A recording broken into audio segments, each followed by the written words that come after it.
Have you ever stood in front of something so massive, so ancient, that it just completely blows your mind?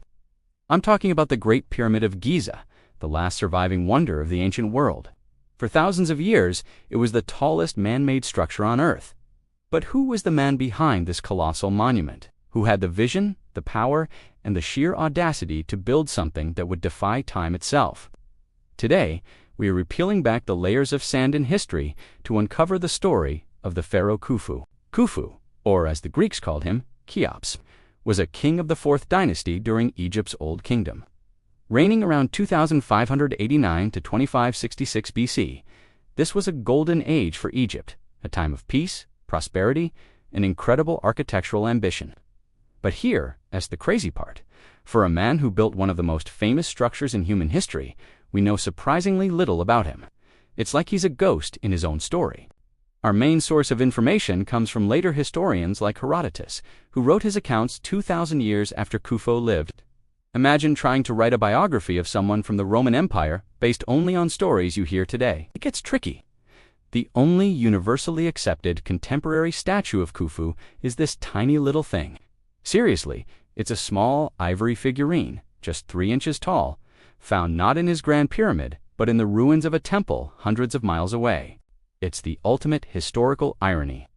The builder of the largest pyramid has the smallest surviving royal statue from his era. This little figure shows him sitting on a throne, wearing the traditional red crown of Lower Egypt.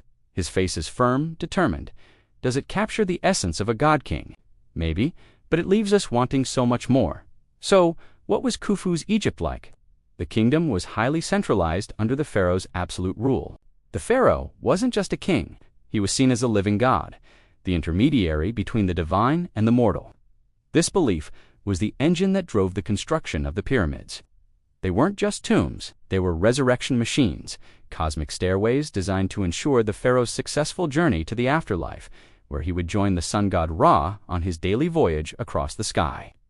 This brings us to the main event, the Great Pyramid. Let's talk numbers, because they are just staggering.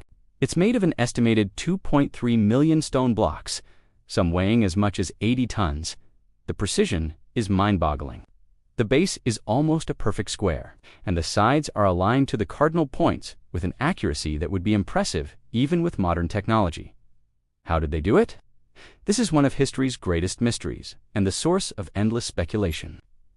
The traditional view, often sensationalized, is that the pyramids were built by a massive army of slaves whipped into submission under the harsh Egyptian sun.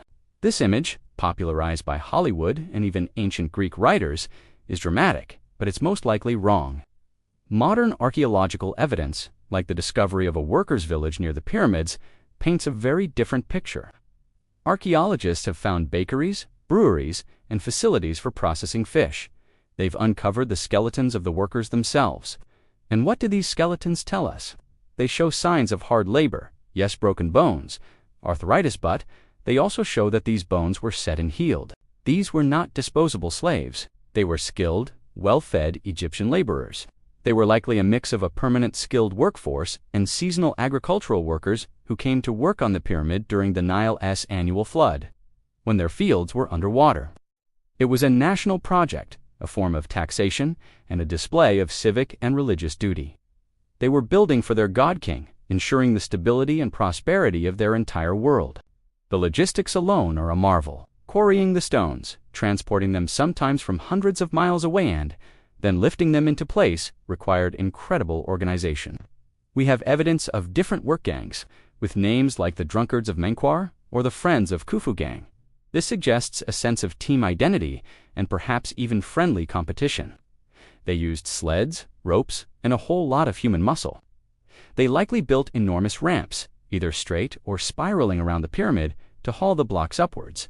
It was a triumph of project management on a scale that is almost impossible to comprehend. So what was Khufu's reputation? This is where it gets complicated. The Greek historian Herodotus portrayed him as a cruel tyrant who bankrupted his country and even forced his own daughter into prostitution to fund his massive project. But remember, Herodotus was writing to millennia later, and he was known to enjoy a good story. Egyptian sources from later periods also sometimes paint a negative picture, perhaps because his monument was so overwhelmingly huge that later generations saw it as a symbol of hubris. However, there's another side to the story. In some ancient Egyptian texts, like the Westcar Papyrus, Khufu is shown as a curious, perhaps even approachable king, interested in magic and the secrets of the gods. He's depicted interacting with a magician, asking about prophecies and divine knowledge. This portrait is far from the cruel tyrant stereotype. So which one is true? The reality is likely somewhere in between. To build the Great Pyramid, you would have needed to be a powerful, decisive, and incredibly demanding ruler. You couldn't be a pushover, but that doesn't automatically make you a monster. After a reign of about 23 years, Khufu died. His body was likely mummified and placed inside the king's chamber, deep within the heart of his pyramid. This chamber was a masterpiece of engineering, lined with massive granite blocks and sealed with a series of complex portcullis-style stones. But here's another mystery. When modern explorers entered the king's chamber, they found a sarcophagus, but it was empty and open. There was no mummy, no treasure, nothing. Was Khufu ever even buried there?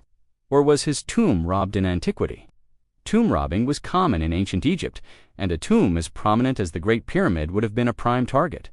It's very likely that, despite all the elaborate security measures, ancient thieves managed to find their way in and plunder its contents, leaving us with an empty stone box and 1,000 questions. Beyond his pyramid, Khufu also left his mark elsewhere. He commissioned expeditions to the Sinai to mine for turquoise and copper. He likely ordered the construction of a harbor at Wadi al-Jarraf on the Red Sea coast, the oldest known artificial harbor in the world. Here, archaeologists found papyrus diary of a man named Mirror, an official who was involved in transporting limestone blocks for the Great Pyramid.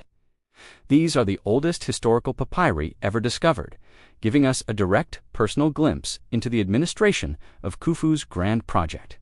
So, who was Khufu? Was he a tyrant or a visionary, a megalomaniac or a pious god-king? The truth is, he was probably all of these things. He was a product of his time, a ruler who commanded a nation's resources to create an eternal monument that would bridge the gap between heaven and earth. The Great Pyramid isn't just a tomb, it's a statement of power, of belief, of human ingenuity, and of one man's ambition to live forever. Today, Khufu's legacy is carved in stone, reaching for the sky over the Giza Plateau. While the man himself remains an enigma, his pyramid stands as a permanent testament to his reign.